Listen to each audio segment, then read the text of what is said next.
ang ating topic, pwede na po kayong magtanong, magbigay ng mga komento. Taiwan belongs to China, that is no-brainer, which is only 100 miles from HK. And like so, the island of Mindanao belongs to the Philippines. They are all inseparable. Kaya po hindi pa nila gigib, pero tayo wala. Siguro punta tayo sa sa Chinatown. Kung saan may mga Chinatown, doon tago tayo sa mga Chinatown. Ginawang puppet mga kasunduan. Lobat si BBM. Nawindang si Bukbok ngayon. Hirap po nila ipagtanggol yan. Boss, kaya sila bira na lang bira na lang kay Sara Duterte.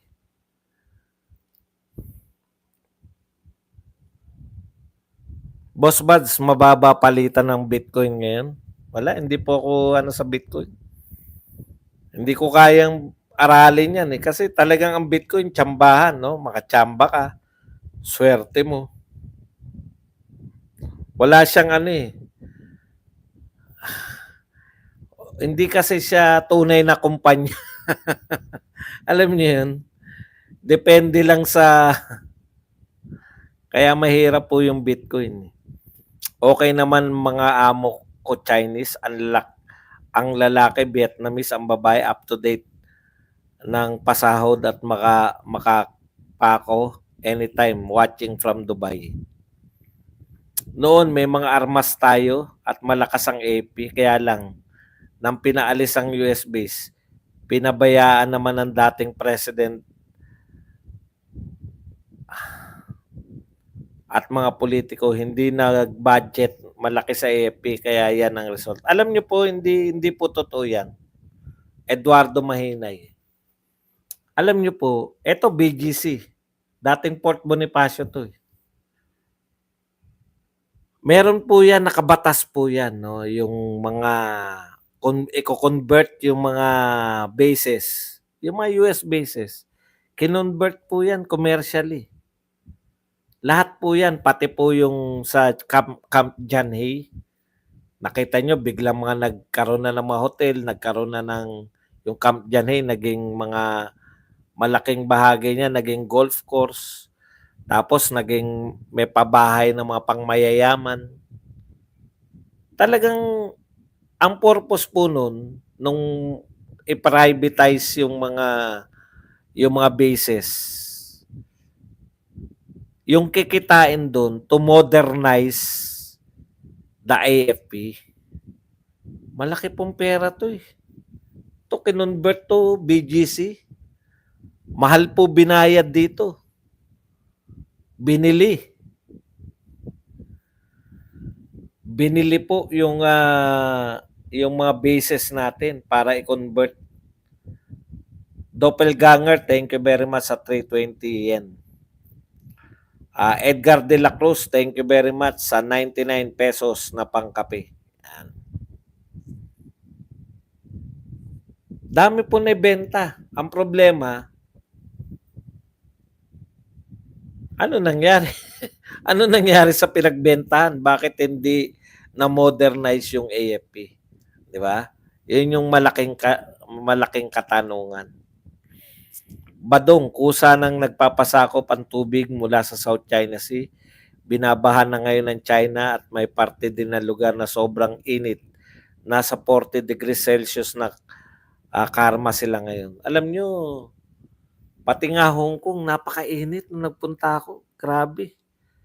Etong misis ko, hindi kami nakaikot na sa Hindi na namin nahintay yung mga fireworks. Umuwi na kami. Sobrang init eh. Nagpahinga po misis ko sa clinic dahil nainitan. Ako nga nakahubad doon. Nakahubad ako sa sobrang ubos na yung t-shirt ko, basang-basa na pareho. May baon pa akong t-shirt. Nakatatlong t-shirt ako doon na basa lahat. Grabing init nung nasa kami, Disneyland.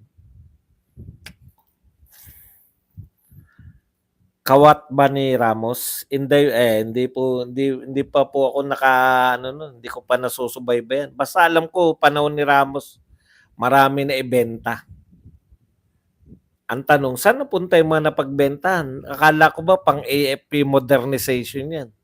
Yung basis conversion, Subic, Clark, ang lalaki po ng lupa na yan. Malalaki po yan at mahal po. Saan napunta yung pera niyan? Nasa ng pera, yun.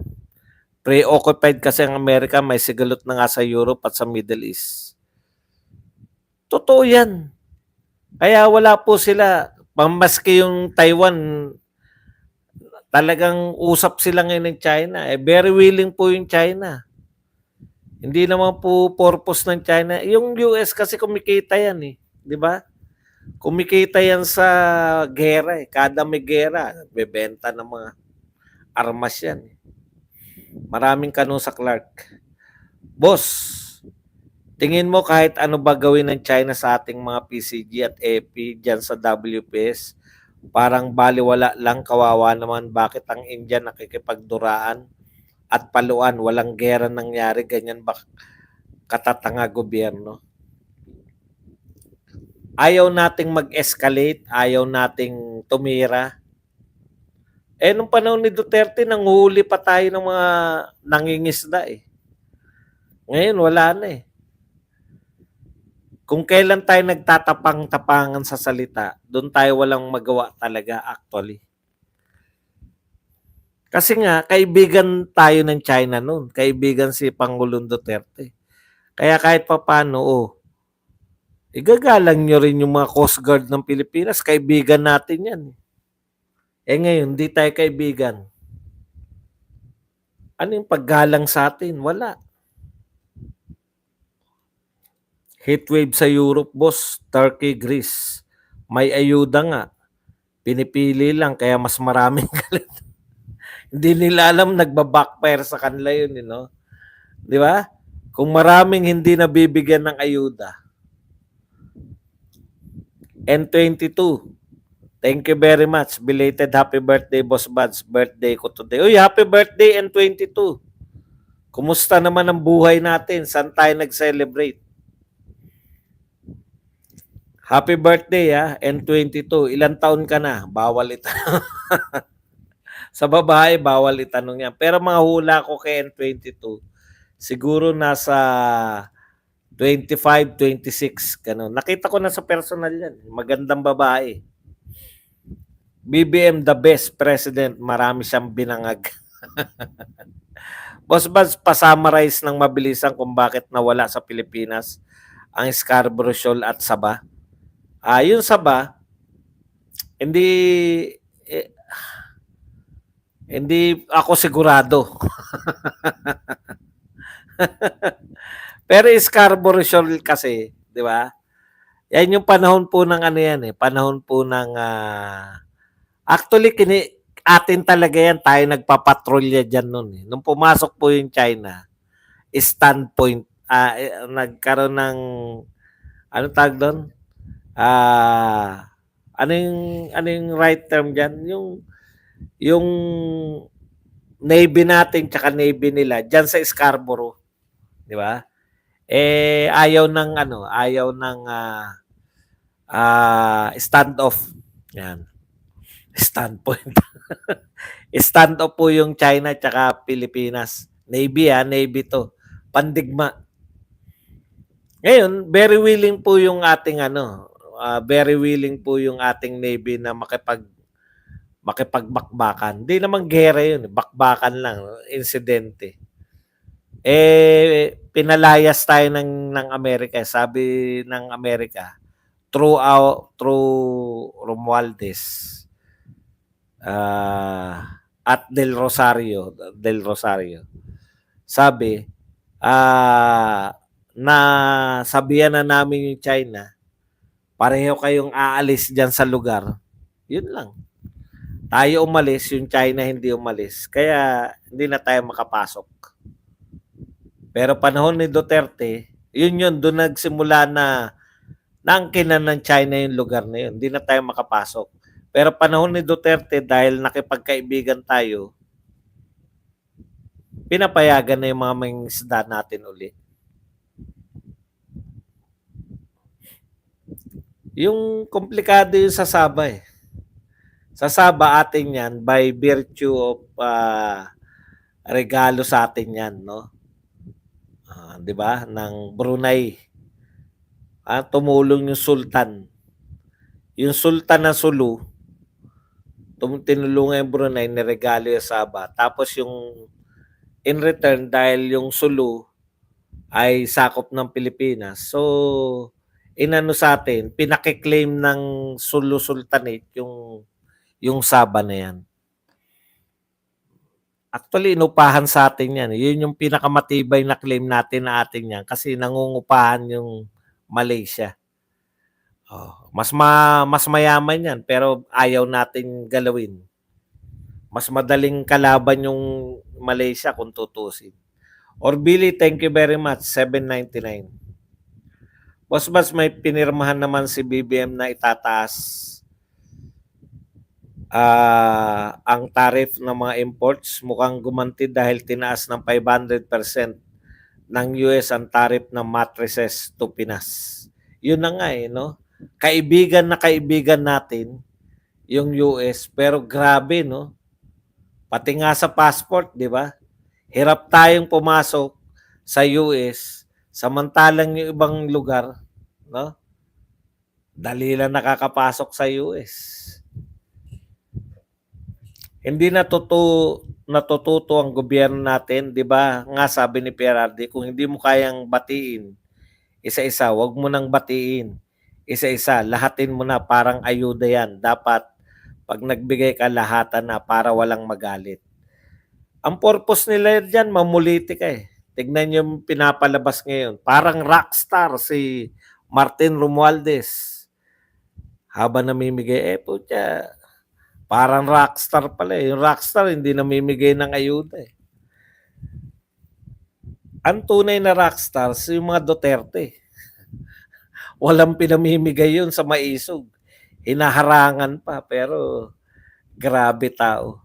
Saan pupunta ang Pilipino kung magulo sa Pilipinas? Kasi si Marcos and his family, pupunta sila sa Amerika, kaya pala laging pumupunta sa Amerika at ibang bansa. Ako naniniwala ko yung pagbaliktad natin ngayon. Kasi yan yung sinabi ng mga Amerikano, balikan niyo yung sa Singapore. Bagamat kinukondena nila yung ginagawa ng China, in the end, dialogue and ano pa rin, no, yung dialogue at saka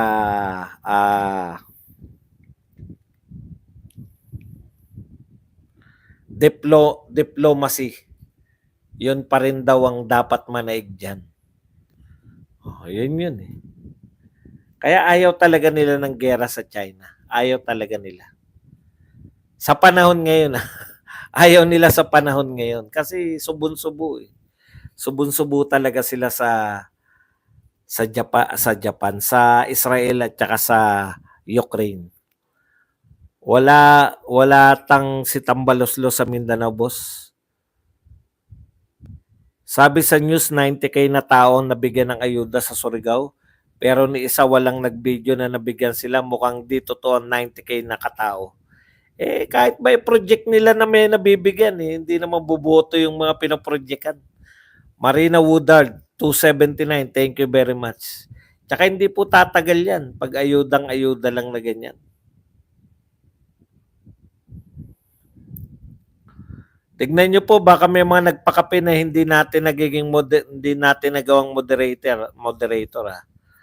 Boss Bas, may travel companion ba si Harry Roque sa Maisog, Angeles City? Alam nyo, ganito po yan, no? Karamihan, meron silang alimbawa, hotel. No, may hotel sila, doon sila muna. No? Kaya hindi namin alam. Iba yung pinanggagalingan nila eh. Kunwari kala Pangulong Duterte, hindi po yan yung doon sa umpukan namin. May sarili pong, may mga backstage silang dinadaanan. No, lagi po 'yun. Sa iba po sila dumadaan. Hindi po nakahiwalay po sa amin. Kaya hindi po namin makita kung si Harry Roque ay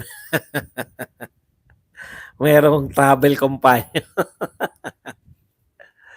Boss, ang ayuda lilipas din 'yan. Correct. Pa-jacket kay Marina na nagpakape. Ayan, na-jacketan po natin. Boss, tanong, tingin mo si BBM susunod na yan sa sinabi ni Uncle Sam at siya kaya makikipag-usap o si Bersamin pa rin?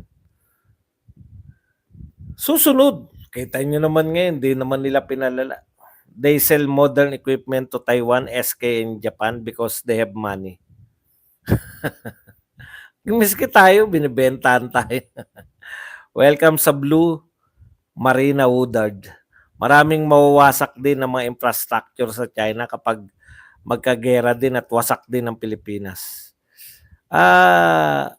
Pag nakialam yung US, pag tayo, paano tayo makakarating ng China? Kawawa po yung mga Pilipino natin. Yan yung hindi nila iniisip. Yan. Dami pong Pilipino sa Hong Kong, Macau, at saka sa mainland China. Marami pong OFW.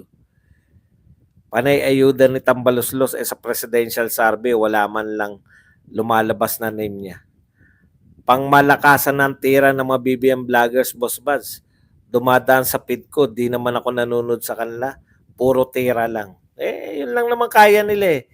Yan yung problema ng walang nagagawa yung principal nyo.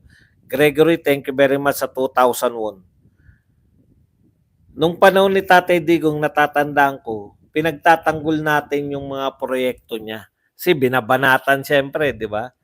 Yun yung ginagawa namin, pinagtatanggol namin. Babanatan nila yung Dolomite, babanatan nila yung War on Drugs, yung build. Tindi nga ng mga banat eh. No? Ang banat nila, ang mahirap lang medyo yung sa War on Drugs kasi sa dami nga ng ano rin, no? Na napatay. Pero madali lang yun eh. Kasi tumahimik talaga eh. Pero yung pambobo nilang mga argument dyan sa Dolomite, grabe po talaga. No? Sabi nila sinisira daw yung Manila Bay dahil naglinis, dahil naglagay ng Dolomite. Dating basurahan na taihan yan eh. Siguro namimiss nila, sila siguro tumatay doon sa Dolomite kaya namimiss ng mga dilawan noon.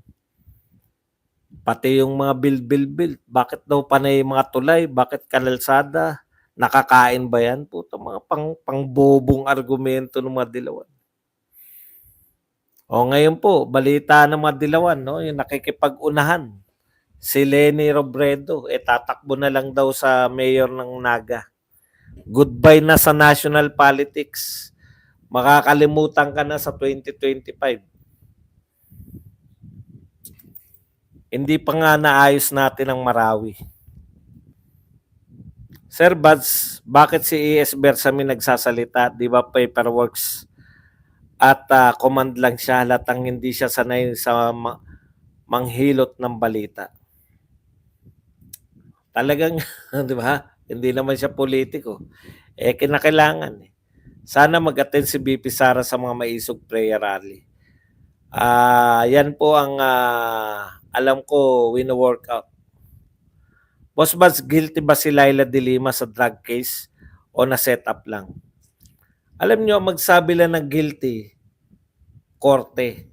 Hindi ako. Pero kung tatanungin nyo ako personal, kahit hindi po,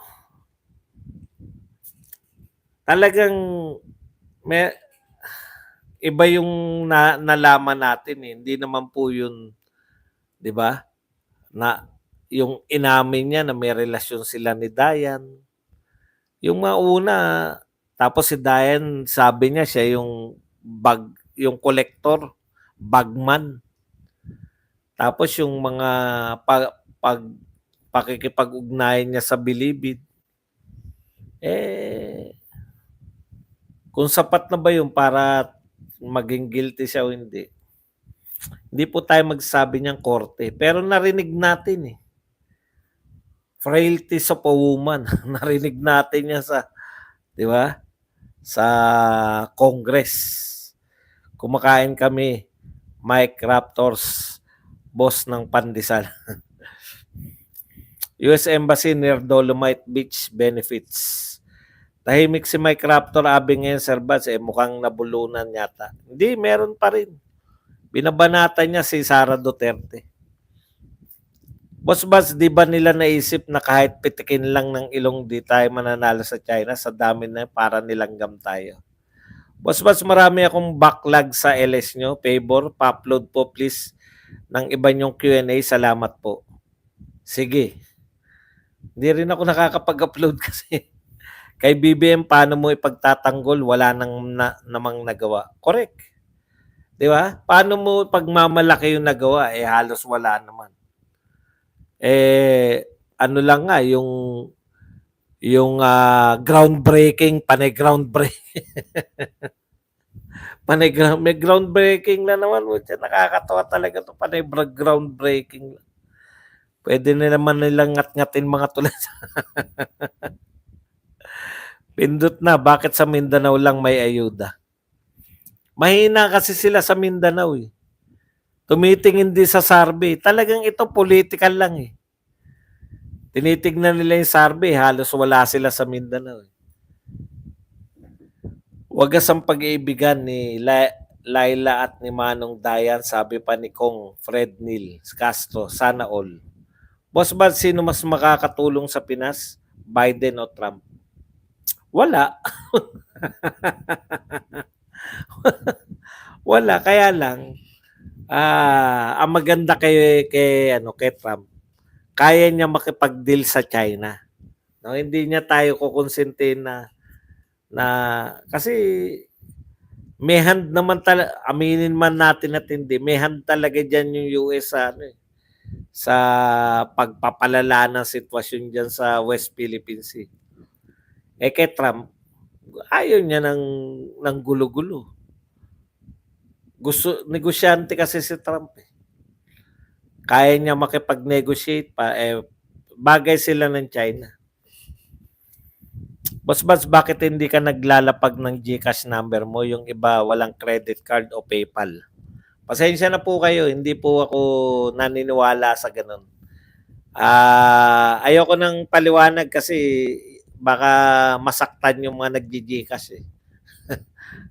Pero personal ko lang pong paniniwala. Parang ganito yan eh. Yung GCash kasi direkta yan sa akin, di ba? Oh. Ito kasing pakape, hati kami ni YouTube. Di ba? Sa kanya ako kumikita eh. Tapos mag-ano ko yung sa akin lang to Baka sabihin niyo naman wala po akong balak sira. Hindi ko nga pinagsakakalat yan. Nagtanong lang siya eh. Gusto ko, kung partner kami ni YouTube, partner talaga kami. Pag nagpa-GCash ako, hindi ko na siya partner. Nakuha niyo? Hindi na kami partner doon. Sinulo ko eh. Samantalang kumikita ako dahil sa kanya. Mahirap pong baka mag-isip yung iba, napaka-arte naman ito. Ganun po talaga eh. Boss, si Tambay, Speaker of the House, bakit namimigay ng ayuda DSWD? Correct. Di ba? Yung isa, nag-ano pa no? Bakit nyo kino-question? Buti nga pinamimigay yung pera ng taong bayan. Ang tanong nga, bakit niya pinamimigay? Ano ba papel niya? Unfair pag sa Mindanao lang ang ayuda. Tayong taga Luzon, hindi tayo magbayad ng tax. Sabi pa nga ni Tatay PRRD noon, deep thinker yan si Uncle Donald Trump. Hindi niya maitatayo yung Trump Tower kung bobo siya. Ating kapatid ba yan kay political analyst buds? Shout, hindi ko lang, kanya-kanya pong paniniwala yan. Wala po kayong magagawa. Parang yan, parang yung mga ads ng sugal. Di ba? Hindi yung mag-sponsor ka kasi sa boxing maraming pa-sponsor ng sugal. Yung tayaan, tayaan. Ayoko eh. Ayoko. Okay, sabi pa nga yan, hating kapatid, yan. Bro Saudi, Kef, pala Sadik. Assalamualaikum, Ritz, Ritz.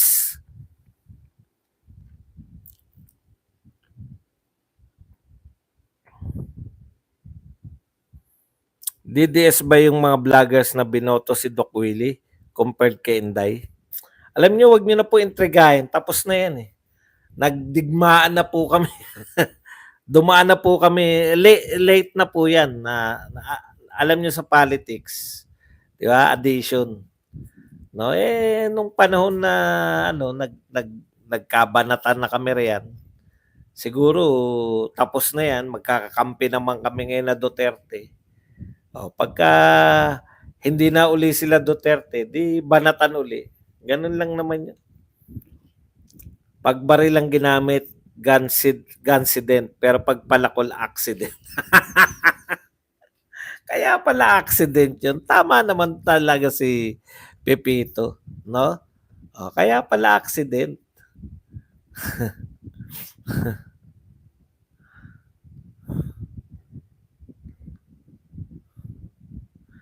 Sir Bats, invite po si Bangag yung nasasakupan po ng BARM. By June 24, papunta po sila ng palasyo kasi daw may meeting po sila dyan kay Bangag lahat ng taga-BARM. Dides, ayan. Sinong mag-akala na hawak noon ni Uncle Donald Trump at ni Mickey Pence ang America Disney vibes lang si Sir Bats? Boss Bats, si Cora ay... Ano si Cora ay... Mayroon bang pwedeng itapat kay BP Sara sa DepEd para ma-break ang record trust rating niya? Wala. Nasa Davao City, aminin natin, no, yung popularidad ni Sara Duterte sa DepEd, dahil popularidad niya talaga. Anong ay? Cora ay? Hindi ko maintindihan kung ano yung... Boss, may bumili kaya ng 29 na lumang bigas na need pa ng ID pag bumili. Galing mo, Pipits. Mga kababayan, kain po tayo. Boss, ulam ko, pritong tilapia, talong okra. Wow, ang sarap naman. Napakasarap. Napakasarap naman na ulam na yan. Ritz, palakol po.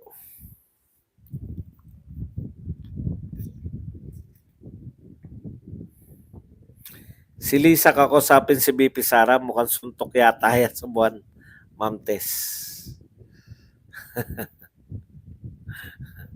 Okay mga kapatid, kinikilig ako sa inyo ni Cora. Ha? Kinikilig ka sa amin? Bakit ka kinikilig? Magkaibigan po kami niyan, matagal na panahon na. Si Cora, mga kasama namin yan. Hindi po kami, wala po kaming relasyon na nagkaroon na relasyon, wala. Maaga namin natanggap na hindi kami. Mamigay sila na ayuda. Bangag vloggers. Ito yung may-ari nito ba yung sinasabi niyo, Cora? Hindi po. Hindi po kami talo. Matchmaking too late, Sir Buds. Na marami akong naging karelasyon na katropan na ni Cora. As in tropang tropa na. Hindi kami. May dalawa akong tropa ni Cora na niligawan. Yung isa naging karelasyon ko, yung isa parang hindi ko alam kung ano nangyari. Si Cora wala.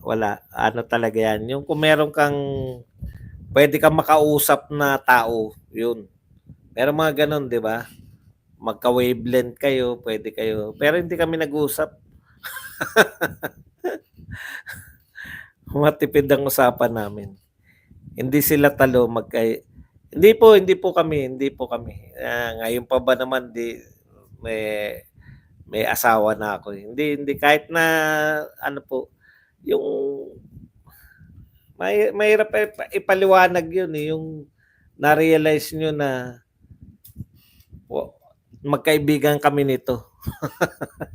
hindi hindi sexual, hindi walang relasyon na pwede, hindi pa pwedeng ganun. Kaya kung ano man yun, hindi po ako matinik sa chicks, no? Sinasabi niyo matinik ba? Hindi ako nagbilang ng wala po talaga, talagang ano lang talaga. Ano nga ako eh, yung tapatan eh. Siguro naging karelasyon ko lang na formal yung tatlo lang, kasama pa misis ko doon.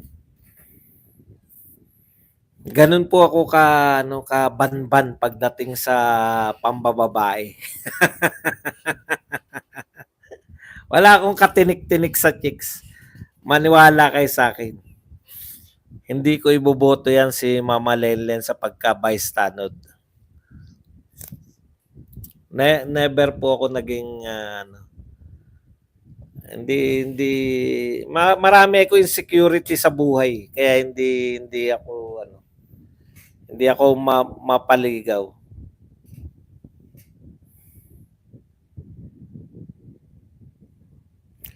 Hazel, hindi ko boboto yan si Mama Lenlen pagka bystanod.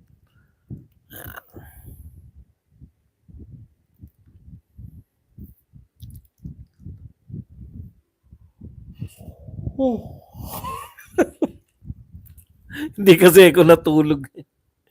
Hindi naman kagaya yan kay ninyo eh. Tagahatid lang naman ng mga bebot. Sana all bye-bye Kap Elsa Roro LG. Oy, si Lindon na. Long time no look ha. Okay. Kung talagang wala na po tayong pinag-uusapan, maraming salamat po sa inyong lahat. Roger Padilla. Yan. Mamamaalam na tayo para naman na maaga-aga tayong nakatulog ngayon. Hanggang dito na lang, hanggang sa muli. Badong Aratlis po. Paalam, bye-bye. Thank you very much. Marami kong insecurity nung araw. Kaya hindi po ako nanliligaw. Yan.